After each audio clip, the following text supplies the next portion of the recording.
नमस्कार दोस्तों, हमारी आज की कहानी का नाम है अहंकार। कानपुर में सीमा जी का संयुक्त हंसता खेलता परिवार। दो बेटे दीपक और संदीप। बड़े बेटे दीपक की पत्नी प्रियंका और दो बेटे धीरज और नीरज। छोटे बेटे संदीप की पत्नी पुष्पा और उनकी दो बेटियां संजना आराधना। सीमा जी के पति प्रशांत जी का कुछ समय पहले ही देहांत हो गया था। पूजा पाठ और नाश्ता करने के बाद वो ऐसे लेटे कि फिर कभी उठे ही नहीं। दीपक की सैलरी संदीप से ज़्यादा थी और दीपक की पत्नी प्रियंका को इस बात पर बड़ा घमंड था। वो हमेशा जताती थी कि हमारी कमाई भी अच्छी है और मैंने दो बेटों को जन्म दिया है। वो अपनी देवरानी पुष्पा को ताना मारने का कोई भी मौका हाथ से जाने नहीं देती थी। सीमा जी ने कई बार उसे समझाने की कोशिश की, पर उसकी समझ में कुछ नहीं आया। एक बार दिवाली का बोनस मिलने पर दीपक उसके लिए सोने की अंगूठी खरीद कर लाया। तब वह पुष्पा को दिखाती हुई बोली, देखो देवरानी जी, मेरे पति मेरे लिए कितनी सुंदर और महंगी अंगूठी लाए हैं और बेटों के लिए महंगे कपड़े भी लाए हैं। अभी तो ये कुछ भी नहीं है। जब मेरे दोनों बेटे बड़े होकर कमाने लगेंगे तब तो मैं और भी महंगे महंगे उपहार प्राप्त करूंगी। पर तुम्हारी तो बेटियां हैं, तुम्हारे नसीब में ये सब कहाँ। ऊपर से देवर जी कमाते ही कितना है। तुमने तो कोई बेटा जना नहीं है, तुम्हें क्या पता बेटों की माँ होने का सुख। पुष्पा शांत स्वभाव की थी और बहुत समझदार भी। वो चाहती तो अपनी जेठानी को खरी खोटी सुना सकती थी, लेकिन उसने मुस्कुराकर कहा, दीदी, आजकल तो लड़के और लड़कियों में कोई भेद नहीं है। लड़कियां कहाँ लड़कों से कम हैं, हर कदम पर लड़कियां आगे ही हैं। और फिर सोने के गहनों का क्या, लाकर में ही पड़े रहते हैं। हर कोई आजकल शादी ब्याह में मैचिंग आर्टिफिशियल ज्वेलरी पहनता है। प्रियंका यह बात सुनकर चिढ़ गई और बड़बड़ाती हुई चली गई। खुद कोई चीज़ खरीद तो सकती नहीं है, इसीलिए दूसरों को भाषण देती रहती है। पुष्पा हमेशा की तरह मुस्कुरा दी। समय बीता। पुष्पा के पति का तबादला किसी छोटे शहर में हो गया था, लेकिन साथ ही साथ उसकी तरक्की भी हुई थी। दरअसल सरकार ने तय किया था कि बड़े शहरों की तरह छोटे शहरों में भी यातायात के लिए पुल होने चाहिए। उसकी रूपरेखा बनाने का काम संदीप करता था। वो अपने परिवार के साथ कानपुर से मेरठ शिफ्ट हो गया। प्रियंका तो बहुत खुश थी। अब तो उसके अंदर अहंकार और ज़्यादा घर बनाता जा रहा था। वो किटी पार्टियों में जाने लगी थी, बच्चों पर ध्यान कम देती थी। किट्टी में अपनी सहेलियों के सामने अपनी देवरानी की बातें बताकर उसकी हंसी उड़ाती थी और अपने बेटों की तारीफों के पुल बांधा करती थी। संजना, आराधना, धीरज और नीरज चारों बच्चे समय के साथ बड़े हो रहे थे। कभी कभी पुष्पा के कानपुर आने पर प्रियंका कुछ ज़्यादा ध्यान नहीं देती थी। चारों बच्चे पढ़ाई में बहुत अच्छे थे।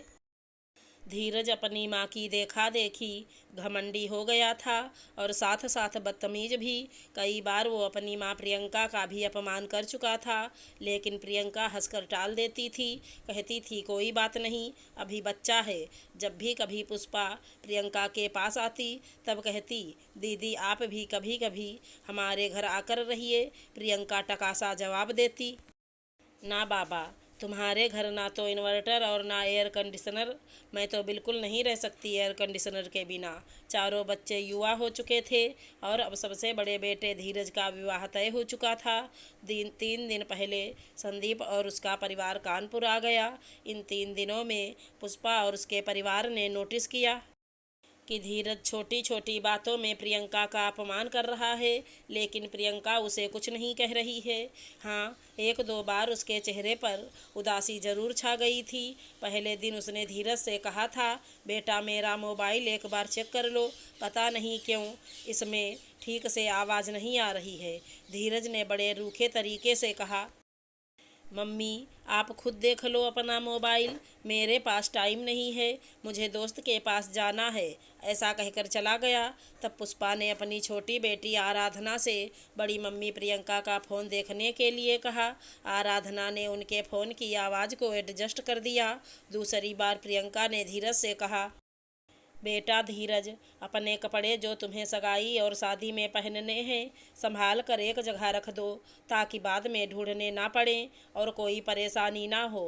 धीरज, मम्मी आप अपने कपड़ों की चिंता करो, मैं अपने कपड़ों की चिंता खुद कर लूँगा।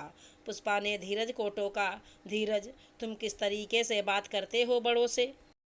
प्यार से बात करा करो बेटा। धीरज चुपचाप चला गया। अब तीसरे दिन की बात। प्रियंका ने अपनी बहू के घर से मिले सामान को दिखाने के लिए अपनी सहेलियों को बुलाया था और उनके आते ही बोली, मैंने तो अपनी समधन से पहले ही कह दिया था कि जो भी सामान देना हो हाई क्वालिटी का देना, वरना मत देना। हमारे घर सब कुछ है। देखो पुष्पा, तुम भी देखो, इतना बढ़िया सामान शायद तुम पहली बार देख रही हो, है ना? यह बात पुष्पा की बेटी संजना को बहुत बुरी लगी।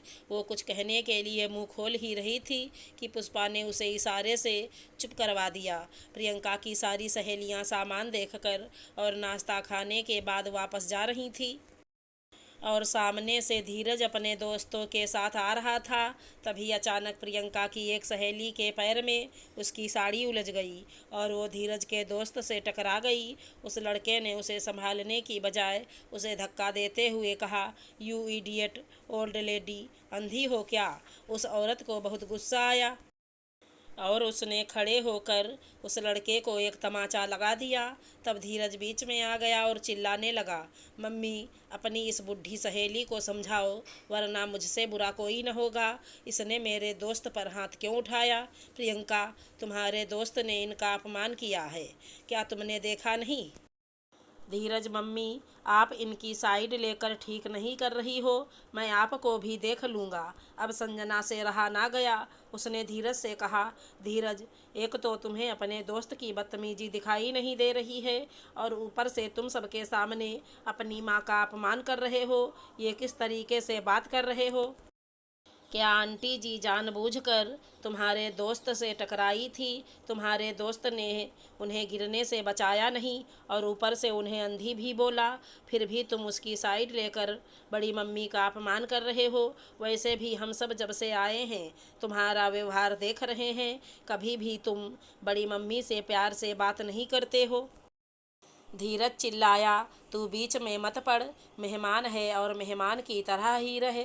संजना, नहीं मैं गलत को गलत बोलूँगी और ये मेरी बड़ी माँ है, मैं इनका अपमान नहीं सहूँगी। तुम और तुम्हारा दोस्त अभी बड़ी मम्मी से और आंटी जी से माफ़ी मांगो, वरना धीरज, वरना क्या कर लेगी तू?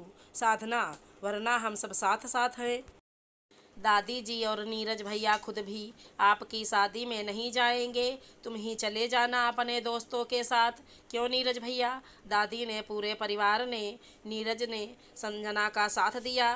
धीरज अपने भाई नीरज से बहुत प्यार करता था और वो शादी का माहौल ख़राब नहीं करना चाहता था और मन ही मन उसे अपने दोस्त के ऊपर बहुत गुस्सा भी आ रहा था।